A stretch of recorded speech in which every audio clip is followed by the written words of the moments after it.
మహాశివరాత్రి సందర్భంగా శివధ్యాన లహరి 2వ రోజు ధ్యాన కార్యక్రమానికి అందరికీ స్వాగతం. ఈ ధ్యానంలో పాల్గొంటున్న మిత్రులందరికీ నా ధన్యవాదాలు. చీకట్లు తొలుగుతూ అరుణోదయం అవుతున్న ఈ బ్రహ్మ ముహూర్తంలో ఆ పరమేశ్వరుడి ధ్యానం మనలో అజ్ఞానపు చీకట్లను తొలగించుగాక. నిన్నటి రోజున మనం సకల విద్యలకు కళలకు ఆధారమైన ఆ పార్వతీ పరమేశ్వరులను ఇరువురును మనస్ఫూర్తిగా స్మరించుకుంటూ వారిరువురికి భేదం లేదని, ఒకే జ్యోతి స్వరూపమని తెలుసుకున్నాం. తదేకంగా వారినే హృదయాలలో నిలుపుకొని ధ్యానించే వారికి వారు మాటి మాటికి సాక్షాత్కరిస్తూ భక్తుల హృదయాలలో శివ ఆనందపు పారవస్యపు ప్రవాహాలతో నింపేస్తారని మనం అర్థం చేసుకున్నాం, అనుభవపూర్వకంగా అర్థం చేసుకున్నాం. వారికి మనం హృదయపూర్వక నమస్కారాలను కూడా తెలుపుకున్నాం. అంత అద్భుతమైన ఆ ధ్యానం నిన్న మన మనస్సుని, మన శరీరాన్ని ఆనంద పారవస్యపు లహరుల్లో ముంచేసింది. ఈ 2వ రోజు శివానంద లహరిలోని 2వ శ్లోకంతో శివుని చైతన్యంలో మరింత ఆనంద ప్రవాహాల్లోకి పయనిద్దాం. అందరూ చక్కగా మీకు కంఫర్ట్గా అనిపించిన ఆసనంలో కూర్చోండి. సుఖాసనం కానీ కుర్చీలో కానీ కూర్చోండి. వెన్ను మాత్రం నిటారుగా పెట్టుకోండి. కళ్ళు మూసుకోండి. కళ్ళజోడు తీసి పక్కన పెట్టండి. వీలైతే కొద్దిగా నీళ్లు తాగి కూర్చోండి. చేతులు ఇంటర్లాక్ చేసుకోండి. ఒడిలో పెట్టుకోండి. లేదా చిన్ముద్ర కానీ జ్ఞానముద్ర కానీ మీకు ఏది నచ్చితే అది పెట్టుకోండి. దీర్ఘంగా శ్వాస తీసుకోండి. ఆ పార్వతీ పరమేశ్వరులు శక్తి చైతన్యాలు మీ హృదయంలో ప్రవహిస్తున్నట్లు, మీరు ఆ చైతన్యంతో మమేకం అవుతున్నట్లు భావించండి. నెమ్మదిగా శ్వాసను వదిలేయండి. మీలో ఉన్న అనవసరమైన అన్ని విషయాలు, భయాలు అన్నీ వదిలేయండి. ఈ క్షణం మీలో మీరు లేరు. మీలో పార్వతీ పరమేశ్వరులు, వారి శక్తి చైతన్యాలు మాత్రమే ఉన్నాయి. వారే మీ హృదయమంతా నిండిపోయి మీ శరీరం అంతా వారి శక్తి చైతన్యాలు ప్రవేశిస్తున్నాయి. ఇప్పుడు మనం శివానంద లహరి ధ్యాన శ్లోకం, దాని అర్థం తెలుసుకుందాం. ఆత్మలో ఉన్న ఆ శివపార్వతులను చూస్తూ ఈ అర్థం తెలుసుకుందాం. వారి అనుభూతిని పంచుకుందాం. గళంతి శంభో తచ్చరిత సరితః కిల్బిషరజో దళంతి ధీకుల్యా సరణిషు పతంతి విజయతాం దిశంతి సంసార భ్రమణ పరితాపోపశమనం వసంతి మచ్చేతో హదభువి శివానందలహరి. పరమేశ్వరుడు భక్త సులభుడు, బోళా శంకరుడు, అడిగిన వెంటనే వరాలిచ్చే దేవుడు. ఎంతోమంది భక్తుల యొక్క చరిత్రలు మనకి తెలుసు. భగవంతుడు అనుగ్రహించినటువంటి భక్తుల చరిత్రలు మనకి తెలుసు. శంకరాచార్యుల వారు ఏం చెప్తున్నారంటే, ఈ శివానందలహరి ఎక్కడ పుట్టింది అంటే ఆ శివచరిత్రలు అనే నది నుంచి పుట్టిందట. పరమేశ్వరుని చరిత్రలు అనే నదుల నుండి ఈ శివానంద ప్రవాహము కెళంతి అంటే జారి పడిందంట. ఎక్కడ పడింది? భక్తుల బుద్ధులోని పిల్ల కాలువల్లో పడిందిట. శంకరుడు తన భక్తులను రక్షించిన గాథలనేవి నదులు అనుకుంటే, ఆ చరిత్ర నదుల నుండి శివానంద ప్రవాహము వెలువడిందన్నమాట. ఆ వెలువడిన ప్రవాహము చిన్న చిన్న పాపాలన్నీ ప్రక్షాళన చేస్తూ, దుమ్మునంతా అణిచివేస్తూ, నెమ్మదిగా భక్తులు ఆ బుద్ధులు అనేటటువంటి చిన్న చిన్న పిల్ల కాలువల్లో కూడా పడిందిట. అక్కడ పడి సంసార తాపాన్ని వాళ్ళకి శాంతిపరుస్తూ, వాళ్ళ హృదయం అనే పెద్ద మడుగులో పడిందిట. ఆయన శంకరాచార్యుల వారు నా హృదయం అనే పెద్ద మడుగులో పడింది అని చెప్పారనమాట. ఆయన హృదయం అనే పెద్ద మడుగులో పడి అక్కడ స్థిర నివాసం ఏర్పరచుకుందనమాట. ఇంకా ఆ శివభక్తి ఆ హృదయంలో నిండిపోయింది. ఆ మడుగులో ఆ శివుని శివపార్వతుల్ని ధ్యాన దర్శనాలు వల్ల కలిగే ఆనంద ప్రవాహం ఇంకా ఎప్పుడూ ఆ హృదయంలో ఆ మడుగు నుంచి బయటికి రాకుండా స్థిరంగా అక్కడే ఉండేలాగా అనుగ్రహించమని అడుగుతున్నారు. ఎవరు అనుగ్రహించాలి? మళ్ళీ ఆ పరమేశ్వరుడే అనుగ్రహించాలి. ఆయన చరిత్రల్ని మనం చదువుకొని అర్థం చేసుకొని ఆ ఆనంద ప్రవాహంలో మునిగి తేలి ఆ ప్రవాహాన్ని మన హృదయంలో మడుగు కట్టుకుని మళ్ళీ అది బయటికి పోకుండా కాపాడమని ఆయన్నే ప్రార్థించాలి. ఇది ఈ పార్వతీ పరమేశ్వరుల ధ్యాన దర్శనాల వల్ల కలిగే ఆనంద ప్రవాహము అని చెప్పి, జీవుల పాపాలను తాపాలను పోగొట్టి దివ్యమైన ఆనందాన్ని ప్రసాదిస్తుంది అని భావం. చైతన్యవంతమైన శాంతిని, ఆనందాన్ని, నిలకడగా ఉండే ఆనందాన్ని శాంతి అని పిలుస్తారట. శాంతి అనేది ప్రశాంతత అనుకుంటాం మనం, కానీ నిలకడగా ఉండేటటువంటి ఆనందం అంటే చిదానందం, ఎప్పటికీ ఉండేటటువంటి ఆనందమే శాంతి. సుఖశాంతులు ప్రసాదించేవాడే శంభుడు.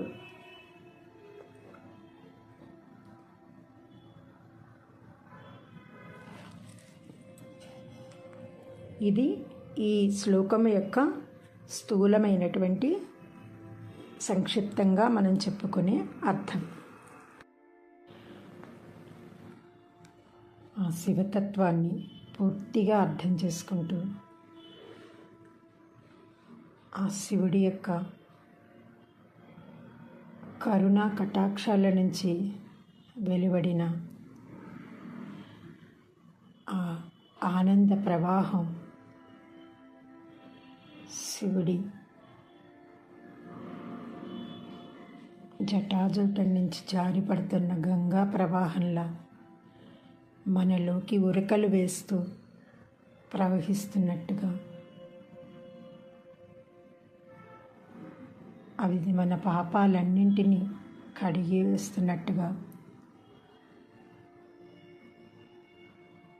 ఆ భావనలో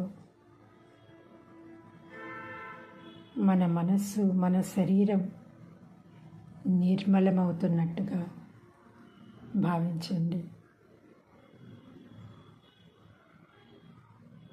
ఆ చైతన్యాన్ని గట్టిగా శ్వాస తీసుకోండి, లోపలికి తీసుకోండి.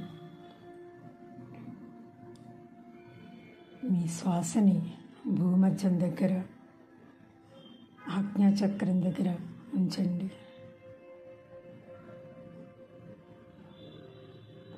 తెల్లటి కాంతితో కూడినటువంటి ఆ ప్రవాహం మీ ఆజ్ఞాచక్రం గుండా మీ శరీరం అంతా ఆ శివుని ఆనంద ప్రవాహం చేరుకుంటున్నట్టుగా భావించండి.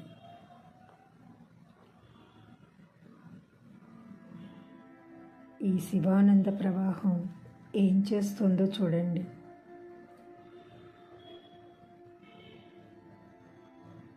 కిల్బిషము అంటే పాపము. ఆ పాపాన్ని ముక్కలుగా ఖండించి వేస్తుందట. పాపం అంటే సత్యాన్ని తెలుసుకోలేకపోవడం, సత్యమైనటువంటి భగవంతుని తెలుసుకోలేకపోవడం, నశించే ఈ జగత్తును అంటిపెట్టుకొని బంధాలలో చిక్కుకుపోవడం,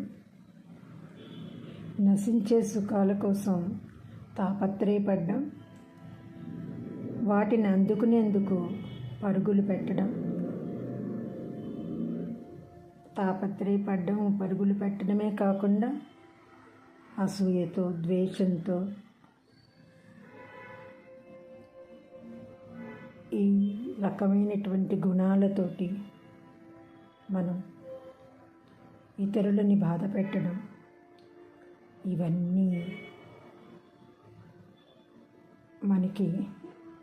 మనలో ఉన్నటువంటి పాపాలు. ఈ శివానంద లహరి ఎప్పుడైతే మనలో ప్రవహిస్తుందో ఈ పాపాలని ధూళిని ఛేదించేస్తుంది.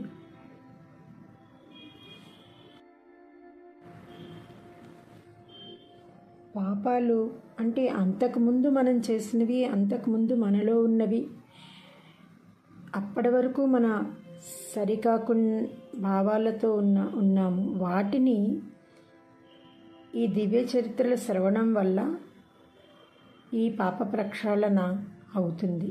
కానీ ఆ ప్రక్షాళన జరిగినంత మాత్రాన సరిపోదు కదా.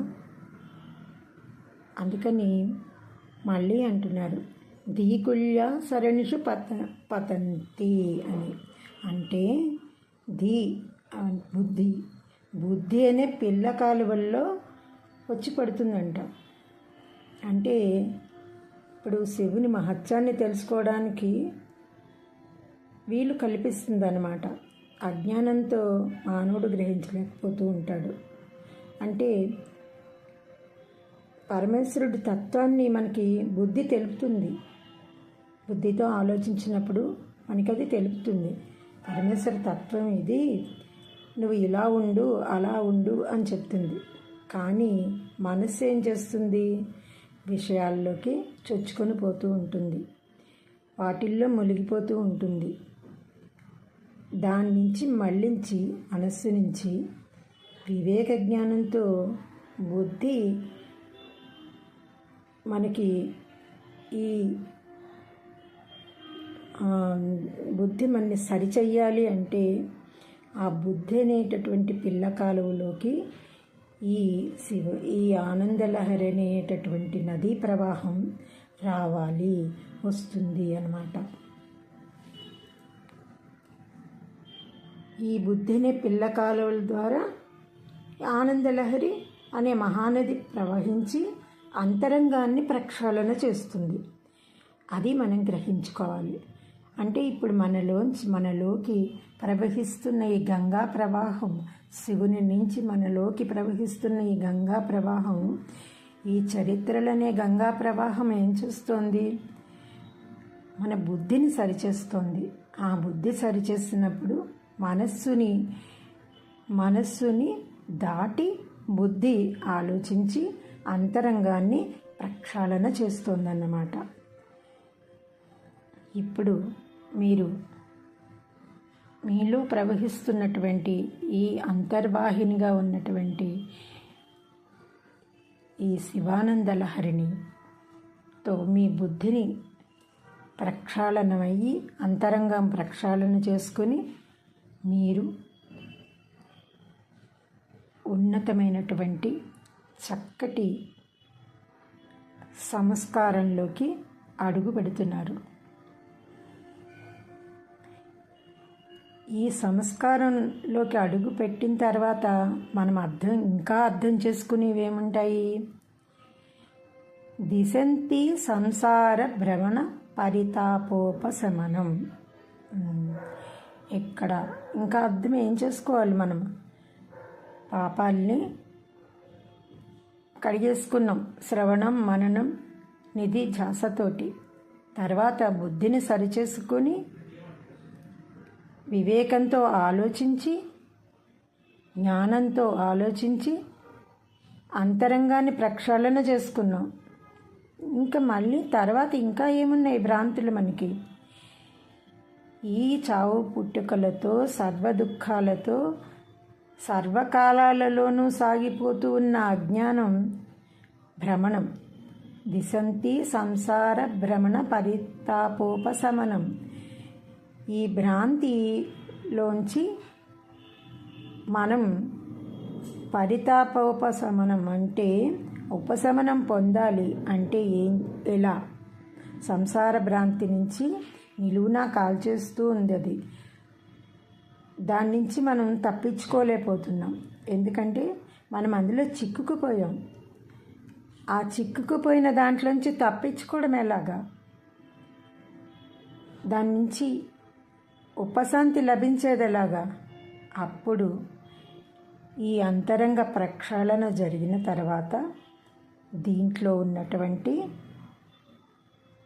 నిజం సత్యాన్ని మనం గ్రహించగలుగుతాం. వసంతి మచ్చేతో హదభువి అంటే నా మనస్సు ఎటువంటిది? హదభువి అంటే మడుగు ప్రదేశము వంటిది. మనస్సు అనే మడుగు ప్రదేశంలో శివానంద లహరి వసంతి అంటే ఉంటున్నది. ఈ హృదయంలో మడుగు కట్టుకుని ఉన్నటువంటి ఈ ఆనందలహరి ఎప్పుడైతే ఉంటుందో అప్పుడు ఈ సంసార భ్రమణ పరితాపోపశమనం మనకి కలుగుతుంది. ఆ భ్రాంతి నుంచి మనము బయటపడతాం. ఆ తాపత్రయాన్ని నుంచి మనం ఉపశాంతి పొందుతాం. ఆ నది ఎల్లవేళలా మనలోనే ఉన్నప్పుడు మనస్సులో ఆ మడుగు, హృదయంలో ఆ మడుగు ఉన్నప్పుడు మనని ఈ సంసారము, ఈ భావోద్రేకాలు, అసూయ ద్వేషాలు, హరిషడ్వర్గాలు ఏమీ చేయలేవు. అవన్నీ వస్తూ పోతూ ఉంటాయి. ఉక్కిరిబిక్కిరి చేస్తూ ఉన్నా కూడా ఆ పాప పంకిలం మనకి అంటదు. భక్తిని మనసులో సర్వోత్కృష్టమైన నిత్య నివాసం చేయాలి అని విజయతాం అంటే అక్కడే విజయ పతాకాన్ని ఎగరవేస్తూ ఆ భక్తుల హృదయాలలోనే ఆ లహరి ప్రవహిస్తూ ఉండాలి. అది బుద్ధిని, మనస్సుని, మన తాపత్రయాల్ని అన్నింటినీ కూడా ప్రక్షాళన చేస్తూ ఉంటుంది అని మనం ఈ ప్రవాహం మనలో ప్రవహిస్తున్నప్పుడు మనకి మనమే ఈ మహదానంద స్థితిని పొందుతున్నాం. ఉత్తమమైన సులువైన మార్గము మనకి దొరికింది. ఈ మహదానంద స్థితిని మనం పొందడానికి ఈ రోజుని, ఈ మనస్సుని అనే మడుగులో మనము ఆ శివానంద లహరిని దాచుకుని మనం ఎంతో చక్కటి జీవితానికి ఈరోజు అంకురార్పణ చేస్తున్నాం. అంటే ఈరోజే కొత్తగా మనలో ఆ శివుడి యొక్క ఆనందలహరిని మనస్సులో ఉంచుకొని, మడుగు కట్టుకొని ఆనందలహరిని ఉంచుకొని మనము ఈ ఉత్తమమైన జీవన పదంలోకి అడుగు పెడుతున్నాం. ఇప్పుడు మనకి తేట తెల్లంగా అర్థమైంది కదా, అమృత ప్రవాహాన్ని ఎక్కడ దాచుకోవాలి, ఆ భగవంతుడి కరుణా కటాక్షాలని ఎక్కడ నిలుపుకోవాలి, మడుగు కట్టుకొని హృదయంలో దాచుకోవాలి. గంగా ప్రవాహంలాగా శివుడు జటాజూటం నుంచి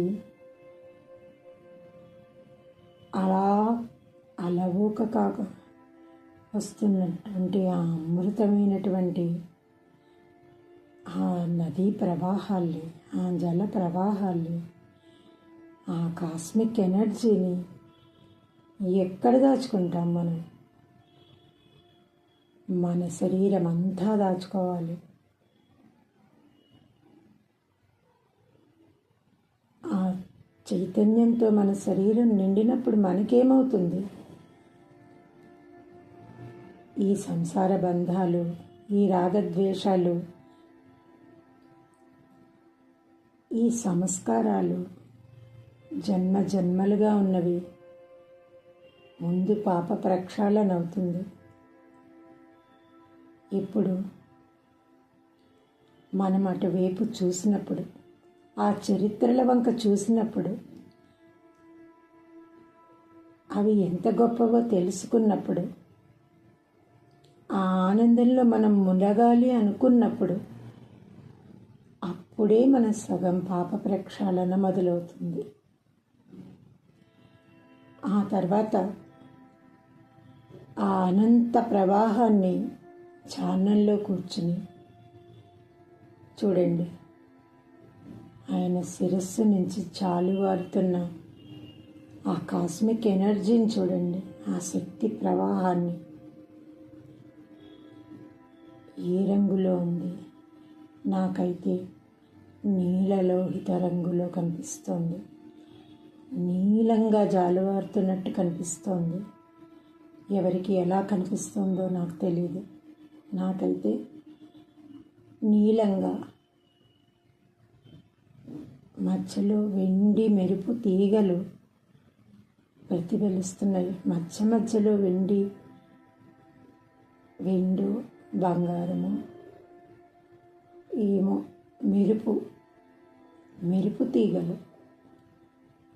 మెరుపు తీగల్లాగా ఉన్నాయి. నీలవర్ణం మధ్యలో మెరుపు తీగలు. అలాంటి కాస్మిక్ ఎనర్జీ అనంతంగా ప్రవహిస్తోంది ఇక్కడ. ఆ ప్రవహిస్తున్న కాస్మిక్ ఎనర్జీని మనలో ఉన్న పాపాలు, మనలో ఉన్న గత జన్మ తాలూకు కర్మలు, ఈ జన్మలో చేసుకున్న పాపాలు నిశ్చయంగా నమ్మండి. అవి వెళ్ళిపోతున్నాయి అని నిశ్చయంగా నమ్మండి. తప్పకుండా వెళ్తాయి, తప్పకుండా పోతాయి. మీరు పిలిస్తేనే పలికే దైవం. మీరు బాధపడితే తట్టుకోలేని తల్లిదండ్రులు ఆ పార్వతీ పరమేశ్వరులు. మీరు అడగకుండానే వరాలు ఇచ్చేవాళ్ళు. ఎంతసేపు ధ్యానంలో వారినే ధ్యానిస్తూ, వారి నుంచి ప్రవహించే ఆ శక్తి చైతన్యాలని, ఆ చరిత్రలనేటటువంటి నదీ ప్రవాహాలని మనలోకి తీసుకొని, మన బుద్ధినేటటువంటి కుళ్ళు కాలువని కడిగేసి, మనస్సు అనేదాన్ని మళ్ళించి భగవంతుడి వైపు తిప్పి, హృదయం అనే మడుగులో పట్టేసుకున్నామనుకోండి, ఇంకేముంది మనకి? అది అక్కడే ఉండిపోతుంది. ఒకవేళ కదిలిందే అనుకోండి, విషయవాంఛలు వస్తూనే ఉంటాయి కదా, మానవులం కదా. కాస్త కదిలిపోయిందనుకోండి, మనం మడుగులో పట్టుకున్న నీరు, ఆ కాస్మిక్ ఎనర్జీ కదిలినప్పుడు మళ్ళీ శివ అండమే. ఆయనే ప్రత్యక్షమయ్యి మళ్ళీ ఆనకట్ట వేస్తూ ఉంటారు. ఇప్పుడు మనం హృదయం నిండా మడుగు చేసుకొని ఆ కాంతిని, ఆ ప్రవాహాన్ని మడుగులాగా చేసుకొని ఉంచుకుందాం. అది మనలో ఉన్న కల్మషాలన్నింటినీ హరిస్తుంది. ఏ ఒక్కటి మిగలదు. నిరంతరం అక్కడే ఉన్నటువంటిది ఎలా మనకి పాపాలను చేయనీయదు కదా. మనం అక్కడ నిల్వ చేసుకోకపోతే మళ్ళీ మనం ఈ ఊబిలో కూరుకుపోతూనే ఉంటాం. దాన్ని అక్కడే మడుగు రూపంలో ఉండి మనని అనుగ్రహించమని, మన పాపాలను కడిగివేయమని, మనకి శాంతిని ప్రసాదించమని ఆయన్ని కోరుకుందాం. శాంతి అంటే అర్థమైంది కదా మనకి. ఎప్పుడూ చెక్కు చెదరని ఆనందమే శాంతి. ఆ చెక్కు చెదరని ఆనందాన్ని ఇచ్చేవాడే శశిధరుడు.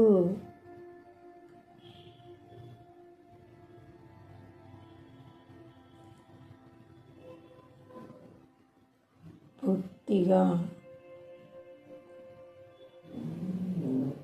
ఈ శివ కాస్మిక్ ఎనర్జీ తోటి మమేకమై ఒక్క 2 నిమిషాలు ఎవరికి వారే మౌనంగా పూర్తి ధ్యాన స్థితిలో గడుపుదాం.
నెమ్మదిగా ధ్యాన స్థితిలోంచి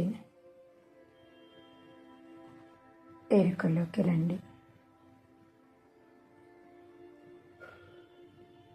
రాలేని పరిస్థితిలో ఉండి ఇంకా ధ్యానంలో కాసేపు కూర్చోవాలనుకున్న వాళ్ళు ఆ ఎనర్జీని, ఆ కాస్మిక్ రేస్ని తీసుకుంటూ ఆ శివునితో లయమవుతూ ఎంతసేపు అయినా మీకు ఇష్టమైనంతసేపు అదే ధ్యాన స్థితిలో ఉండండి.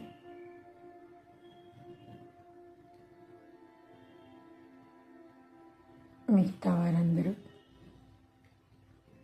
ధ్యాన స్థితి నుంచి నెమ్మదిగా భౌతికతలోకి రండి. 5, 4,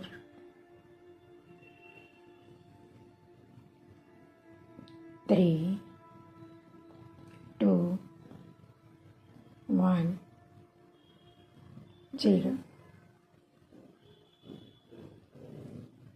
మీ 2 అరచేతులు రబ్ చేసుకొని కళ్ళ మీద ఉంచుకొని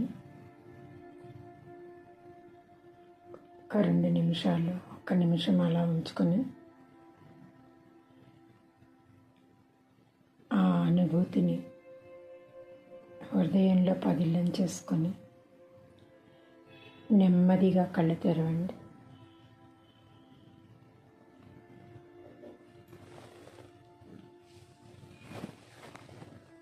ఇంత చక్కటి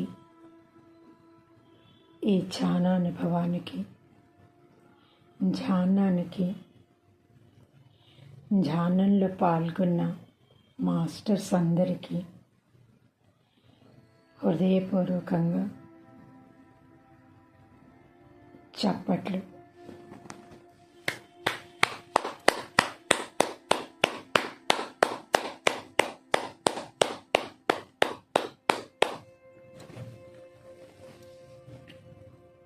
ఆ పరమేశ్వరుడు మనకిటువంటి ధ్యానాన్ని ప్రసాదించినందుకు ఆ పార్వతీ పరమేశ్వరులకి ఇది రాసిన శంకర భగవత్పాదుల వారికి, దీని అర్థాన్ని వివరించి చెప్పిన గురువులందరికీ,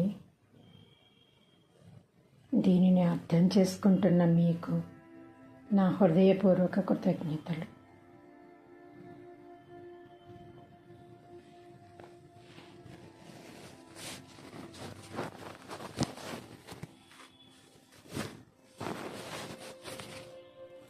ఇది మీకు నచ్చితే లైక్ చేయండి, 10 మందికి అందుతుంది. ఎక్కువ లైక్లు ఉంటే షేర్ చేయండి. మీ అనుభవాలు కామెంట్లో రాయండి. ధ్యానంలో మనం పొందే అనుభవం ఇతరులకి ఎంతో ఉపయోగపడుతుందని గురువులందరూ చెప్తూ ఉంటారు. అలాంటి అనుభవాలే వాళ్ళు పొందుతారని కాదు, ధ్యానానుభవాలు అంత మహోన్నతమైనవి అని చెప్పడం వాళ్ళ ఉద్దేశం. అందువల్ల మీ అనుభవాలు రాయండి, కామెంట్లో పెట్టండి.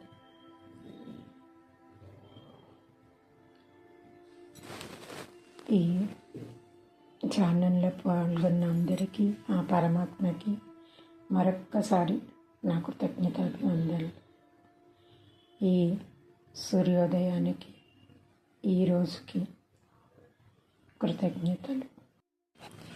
శివో నామ రూపాభ్యాం యా దేవీ సర్వమంగళా తయోః సంస్మరణాత్ పుంసాం సర్వతో జయమంగళం.